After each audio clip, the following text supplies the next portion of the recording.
Welcome back to the Daily Holy Story.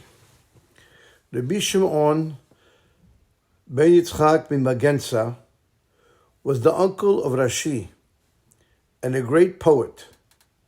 He wrote many poems about the holidays, and in the poems he hints about his son Elchanan, who was kidnapped from him and eventually became the Pope of the Christian Church. And the story goes as follows. The young son of Rabbi Shimon, Elchanan, was stolen by his Catholic housemaid when he was a little child in his crib. And she was convinced by one of the priests to steal the baby and to train him as the son of a great rabbi to become a Catholic priest. It was a terrible, terrible event for the family of Rabbi Shimon Memagentsa, and the traces of his son disappeared, and everything was silent. The boy grew up in the monasteries of the Catholics, and he was very successful in his Catholic education. He developed as a genius in the Catholic Church, to the point that the Pope in Rome himself wanted to meet the child. When the child Elchanan, whose Jewish identity was hidden, he was impressed by his beauty and his intelligence, and he desired that the boy stay with him in Rome. Even in the courtyard of the Pope, the boy was very successful, and his roots will remain hidden. He climbed higher and higher in the hierarchy of the church. And when the Pope died, the church decided that the next Pope would be no other than Elchanan, the son of Rabbi Shimon Memagentsa. And then it became known to him that he was a Jew. The priest who did the whole thing went to him and told the Pope that he was a Jew, stolen from his Jewish parents, hoping that he would have favors given to him. Because of him, he ended up being the Pope of the whole Catholic Church. But it worked the opposite. It made an influence on the Pope, Elchanan, that he was a Jew.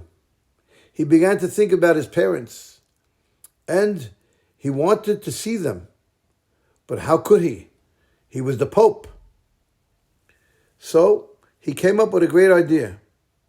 He made a decree on the Jews of Memagentsa that they are not allowed to keep Shabbat and not allowed to do Milah. This decree was received happily by the church, and they didn't pay attention to the little addendum to the decree. The Pope wrote that if the Jews refuse to accept the decree, they must send to Rome the Rabbi of Memagentsa, together with other rabbinical authorities from Memagentsa. The Jews of Memagentsa paid attention to this detail of the Gezerah, and the Rabbi of Memagentsa came to Rome, escorted with other leaders of the community. They were received by the Pope, and over there, Rabbi Shimon began to explain the principles of Judaism and the importance of keeping Shabbat and keeping Milah. The Pope paid attention very carefully.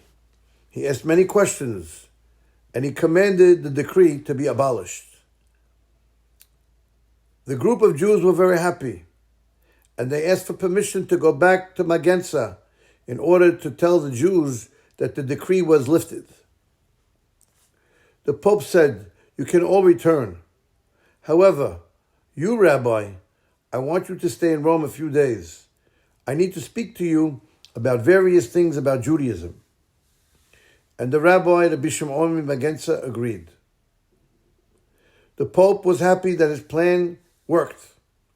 He stayed with his father in a locked room, and he revealed himself to his father I am your son, Elchanan. The father had mixed feelings. His son was alive, fantastic, but a Catholic. And not only that, the Pope. So he decided to sit down right then and there and teach his son Torah. The son revealed many things to his father with many questions. The father told his son that he must come back to Judaism and leave his position of Pope. Elchanan was fighting with himself to leave such an exalted position, but the light of Judaism did not let him rest. At the end, he left Rome, went back to Judaism, and went back to HaKadosh Baruch Hu. Thank you for listening, and have a wonderful, wonderful day and evening.